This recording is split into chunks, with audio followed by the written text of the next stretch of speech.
cikin labaran za ku ji cewa malaman firamare a Kano sun koka kan cire kuɗi daga albashinsu ba tare da wani ƙarin bayani ba.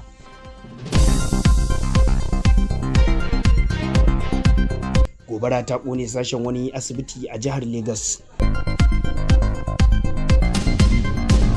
'Yan sanda na farautar waɗanda suka kashe ɗalibi a jihar Katsina. Daga ƙetare kuma Firayim Ministan Lebanon ya buƙaci sojojin Isra'ila su fice daga ƙasarsa. Mai sauraro Assalamu alaikum, yau muna 1 ga watan Ramadan na shekarar 1446 bayan hijirar fiyayyen halitta Annabi Muhammad sallallahu alaihi wasallama daga Makka zuwa Madina, wanda ya yi daidai da 1 ga watan Maris ɗin shekarar 2025 miladiya. Kanin labaran aka saurara, yanzu kuma ga cikakkun su. Sunana Ahmad Adam Muhammad.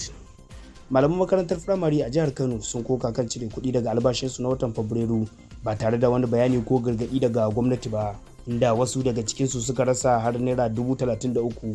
Jaridar Kano Times ta rawaito cewa Musa Ibrahim, malami a wata makarantar gwamnati da ke karamar hukumar Dala, ya bayyana cewar ya yi matukar mamakin ganin an cire masa naira 18,000 daga albashinsa, inda ya bayyana yadda ya sha wahala wajen aiki duk da matsin tattalin arziki, amma sai ya ga an cire masa kuɗi ba tare da wani bayani ba. Nasa bangaren shi ma shugaban kungiyar malamai ta NUT na karamar hukumar, Malam Usman Abdullahi, ya bayyana cewa an cire masa naira 33,000 daga albashinsa a matsayinsa na shugaba. Wannan abin Allah wadai ne, inda ya nemi ƙarin bayani daga gwamnati saboda hakan ya jefa malamai da dama cikin kuncin rayuwa. A nan kuma ofishin jagadancin Saudiya da ke jihar Kano ya baiwa jihar da wasu jihohin arewa kyautar dabino katan 1,250 a matsayin wani bangare na shirin tallafin Ramadan na kowace shekara. Wannan shiri na cikin ayyukan jin kai na cibiyar Sarki Salman da ke gudanarwa don tallafawa masu bukata da kuma karfafa dangantakar Saudiya da Najeriya. Yayin bikin rabon dabinon jakadan Saudiya a Kano, Khalil Admawi ya gode wa Sarki Salman bin Abdulaziz da yarima mai jiran gado Muhammad bin Salman bisa kokarin su na ci gaba da tallafawa al'ummar musulmi a faɗin duniya. Ya jaddada aniyar Saudiya na ci gaba da taimakawa musulmai musamman a lokacin watan Ramadan. Daga jihar Borno kuma, wata gobara da ta tashi a sansanin 'yan gudun hijira na Mandalari da ke Konduga a jihar Borno ta halaka mutane 2 tare da jikkata wasu da dama. Gobarar ta tashi da misalin karfe 11:25 na safiyar Juma'a 28 ga watan Fabrairun shekarar da muke ciki.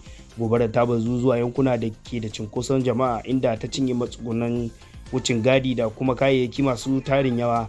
Sai dai sojojin da ke yankin sun kai ɗauki nan take bayan samun labarin tashin wutar. Sun haɗa kai da jami'an agaji da kuma al'ummar yankin domin shawo kan gobarar. Duk da haka akwai fargabar cewar yawan mutanen da suka mutu na iya karuwa. Dakarun operation haɗin kai da ke aiki a yankin sun taka rawar gani wajen ceto mutane da kuma hana gobarar bazuwa.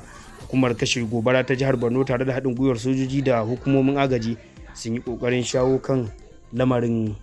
Haka zalika an tura ƙungiyoyin lafiya domin kula da waɗanda suka jikkata, kamar yadda rahotanni suka tabbatar. Tsakanin watan Fabrairu da Yunin shekarar 2024 gobara ta tashi akalla sau 43 a sansanin, lamarin da ya haddasa asarar rayuka da dukiyoyi masu tarin yawa. Shugaban al'ummar yankin Bulama ya yaba da kokarin jami'an tsaro a yankin, inda ya ce suna bayar da muhimmiyar gudunmawa ba wai wajen magance rikice-rikice ba, har ma da tabbatar da tsaron 'yan gudun hijira. Sai dai hukumomin sun buƙaci 'yan gudun hijira da su ƙara yin takatsantsan domin hana sake faruwar irin wannan gobara, musamman a wannan lokaci na zafi. A nan kuma wata gobara da ta tashi cikin dare ta lalata wani bangare na asibitin Ago da ke kan titin Ago Palace da ke Okota a jihar Lagos. Gobarar ta fara ne da misalin karfe 8:30 na daren ranar Juma'a, inda ta shafi wani sashe na ginin mai bene hawa ɗaya inda asibitin yake. Sai dai likitoci da marasa lafiya da ke cikin asibitin sun tsere domin tsira da rayukansu yayin da wutar ta bazu. Babban sakataren hukumar bayar da agajin gaggawa ta jihar Lagos, Dr. Olufemi Damilola, ya bayyana cewa jami'an su sun isa wajen gobarar da misalin karfe 8:45 na dare. Binciken da hukumar ta gudanar ya nuna cewar gobarar ta faru ne sakamakon matsalar wutar lantarki. Rahotanni sun nuna cewar babu wanda ya rasa ransa ko ya jikkata. Daga jihar Katsina kuma, jami'in hulɗa da jama'a na rundunar 'yan sandan jihar Katsina DSP Abubakar Sadiq ya bayyana cewa rundunar ta fara gudanar da bincike kan wani harbin da wani jami'in Civilian Joint Task Force ya yi, wanda ya yi sanadiyar mutuwar ɗalibin jami'ar tarayya mai matakin karatu na 4 da ke Dutsen ma a jihar Katsina domin cafke wanda ya aikata laifin. Sadiq ya bayyana haka ne a wata sanarwa da ya fitar a Katsina.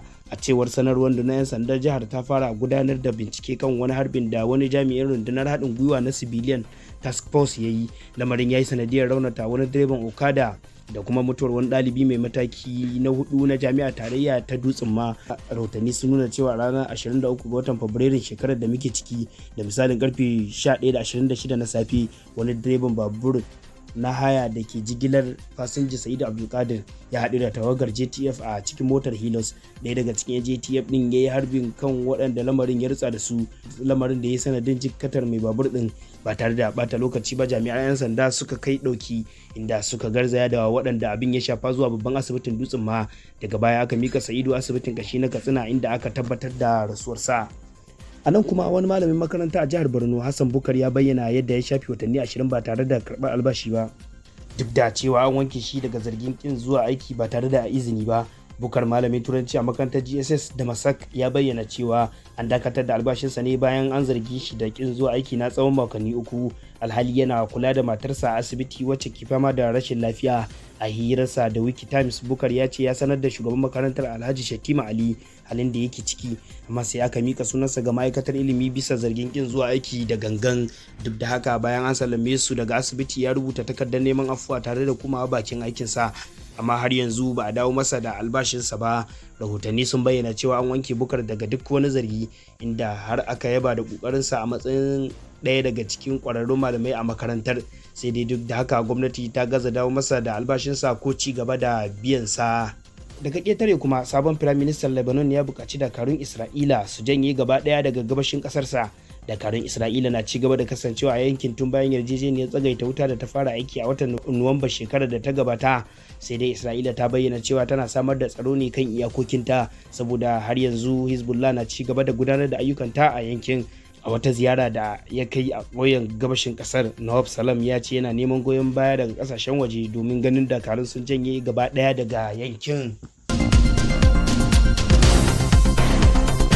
Duka iya abin da ya samu kenan ta cikin labaran ƙasa da na ƙetare. Sai dai kafin mu yi sallama ga bitar wasu daga cikin muhimman kanunsu da aka saurara tun da fari. Kun ji cewa malaman firamare a Kano sun koka kan cire kuɗi daga albashinsu ba tare da wani ƙarin bayani ba. Gobara ta ƙone sashen wani asibiti a jihar Legas. 'Yan sanda na farautar waɗanda suka kashe ɗalibi a Katsina.